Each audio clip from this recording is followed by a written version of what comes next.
Hello বন্ধুরা, আজকে আয়নের জন্য কিছু মুরগির বাচ্চা কিনবো। ছাগল আছে, তাতে দিয়েও হচ্ছে না, কবুতরের বাচ্চা আছে, এটাতেও হচ্ছে না। তো আমরা এইটা নিয়ে কথা বলতে বলতেই দেখলাম যে বাড়ির সামনে দিয়ে একটা গাড়ি চলে যাচ্ছে। তো গাড়িকে যাওয়ার পরে আমরা দেখলাম যে সেই গাড়ির মধ্যে মানে অটো গাড়িতে করে মুরগির বাচ্চা, হাঁসের বাচ্চা, সোনালি মুরগির বাচ্চা বিক্রি করতেছে। তো এখান থেকে আমরা দেখলাম যে দাম দর করে দুইটা বেইজিং হাঁসের বাচ্চা নিলাম এবং হচ্ছে একটা আপনার 10টা ব্রয়লারের বাচ্চা নিয়েছি। তো 10টা ব্রয়লারের বাচ্চা এবং বেইজিং হাঁসের বাচ্চাগুলো মিলায়ে 400 টাকা নিয়েছে। এখন আয়ান তো ভীষণ খুশি, আয়ানের জন্য এটাই দরকার ছিল।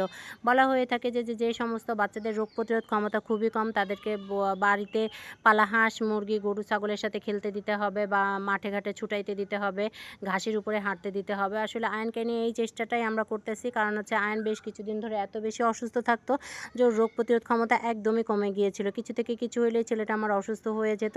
তো প্যারেন্টিং গ্রুপে সার্চ করার পর বিভিন্ন আইডিয়া নিলাম, নেওয়ার পরে সিদ্ধান্ত নিলাম যে না, বাচ্চাটাকে যে কয়দিনই গ্রামে রাখবো হাঁস, মুরগি, কবুতর, ছাগল এগুলোর সাথেই খেলতে দিব। আর কিছু সাইক্লিং করুক বা না করুক এগুলো নেই। তো দেখেন বাচ্চাগুলো কত সুন্দর, তাই না? আসলে এগুলো আমার খামারের জন্যই কেনা হলো এবং মূলত আয়ান খেলবে সারাদিন, আয়ান এগুলোকে খেতে দিবে, আয়ান এগুলো নিয়ে খেলবে, এই জন্যই হচ্ছে আমার বাচ্চাগুলো কেনা।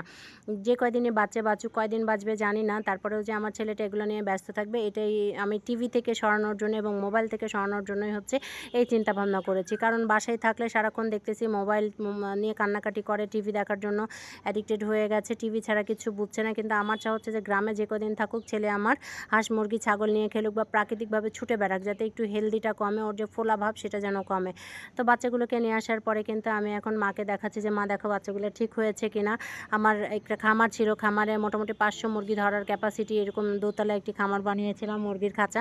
তো সেই খাঁচাটাই পড়ে আছে। এখন এই খাঁচার ভিতরে কিন্তু মুরগির বাচ্চাগুলোকে রাখা হবে। এখন মুরগির বাচ্চাগুলোকে রাখার প্রথমেই এদেরকে স্যালাইন পানি দিতে হবে বা লবণ দিয়ে গুলায়ে হালকা পানি আমি খেতে দিব। তো মা হচ্ছে স্যালাইন বাসাতেই ছিল, আমরা মানুষেরা যে স্যালাইন খাই সেই স্যালাইনটাই ওদেরকে এখন আমরা হাফ লিটার পানির মধ্যে গুলায়ে দিচ্ছি। প্রত্যেকটা বাচ্চা কিন্তু এক এক করে বা এগুলো খাবে।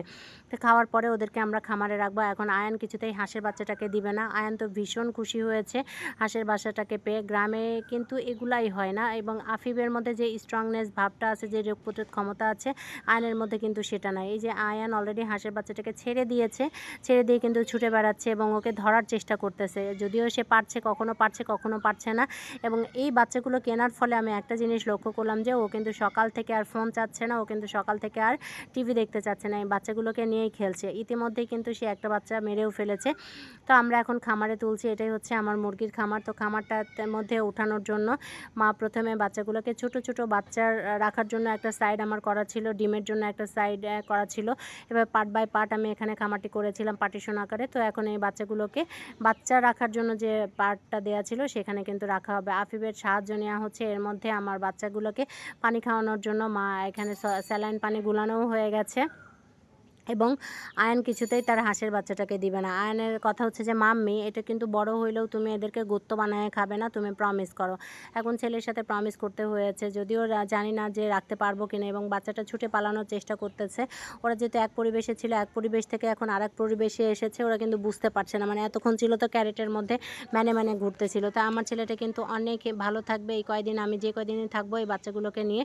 আর এই যে পানির খাবার পাত্রের মধ্যে কিন্তু মা স্যালাইন গুলায় দিল। এখন প্রত্যেকটা বাচ্চা কিন্তু এক ফোঁটা করে পানি খাবে। এতেই কিন্তু আজকে যেহেতু প্রচণ্ড গরম পড়তেছে ঈশ্বর দিতে, তো বাচ্চাগুলো অনেক ভালো থাকবে। হাঁসকে স্যালাইন পানি খাওয়ানোর চেষ্টা করতেছে আয়ান, হাঁসও একটু খেলো। সারাদিন আমার ছেলেটা হাঁস, মুরগি, ছাগল এগুলো নিয়েই ব্যস্ত আছে। এটা নিয়েই আমার আর কোনো আক্ষেপ নাই যে না ও ব্যস্ত থাকুক, ও ভালো থাকুক।